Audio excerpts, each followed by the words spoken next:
Welcome to Cooking with Frank. You may recall one of my last episodes in my failed attempt to make beef jerky. The reason for the failure being a defective piece of equipment which did not work from day one. Fortunately, I bought a new dehydrator, much superior brand. It is Nesco American Harvest food dehydrator, and it just does a fantastic job for making jerky. I've got 6 racks here, and bought some meat to put on there. And what I buy for meat is about 6 packs fill up 6 racks, so it's pretty easy to figure. I have 2 cuts here: bottom round steak, thin slice. That you can get these in the store already cut thin, and that really makes it a lot easier, so you don't have to freeze the meat and do the cutting yourself, so that takes a lot of the time out of it. And I also have eye round steak, thin slice, and what I do is I make sure these are cut against the grain. A lot of times in the recipes you'll see that the meat should be cut with the grain, but with a dehydrator like this one, it's better, in my opinion, to use it against the grain because the meat tears off easier once it's dry.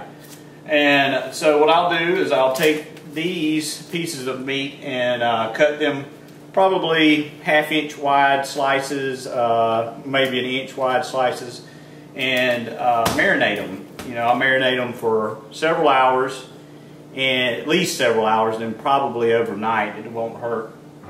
And my marinade is very simple to make. I use Stubbs Texas Steakhouse marinade. It's great stuff, and it's just perfect for beef jerky. It's a wonderful flavor. It's got a nice touch of a hint of garlic. I do add a little bit of extra garlic powder to the marinade mix, and according to how spicy you want it, several pinches of cayenne pepper. I like mine pretty spicy, so I put several pinches in there. But what I'll do is I'll cut this meat up, put in the marinade, marinate it for at least 2 or 3 hours, and then we'll take it out and get ready to put it on the machine. And we'll dehydrate this meat for 7 hours. I'll check it then, and probably some of the thinner slices will be ready. I'll take them off and leave the thicker slices on probably for another 2 hours, just to make sure it's nice and dried out and done. And it's really fantastic, so I hope you give it a try. If you don't have a dehydrator, you should look into buying one, because they're great little tools to make jerky and other dried fruits and things. So I'm going to get this marinade going, and I'll check back with you as soon as that's ready.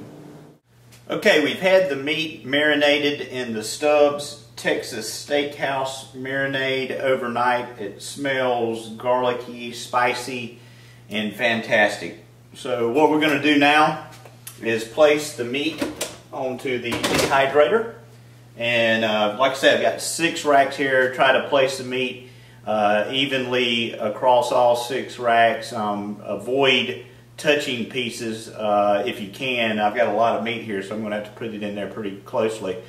And then I'm going to let it go for about 7 hours, and I'll check the dehydrator and the meat and take off the pieces that are done. There are probably going to be some thicker pieces that will need to go another couple hours maybe. And then we will have a fantastic batch of beef jerky, and possibly one of the best things ever. Okay, we're back. I'm going to check the jerky now. It's been going for a little over 7 hours, and it is looking fantastic. Take a look there. I think I'm going to have to go a little bit longer for most pieces, probably another hour, hour and a half, 2 hours, and it will be perfect. But if you take a look, there's tender, and just the flavor is absolutely awesome. So I think I got this recipe down. You should give it a try.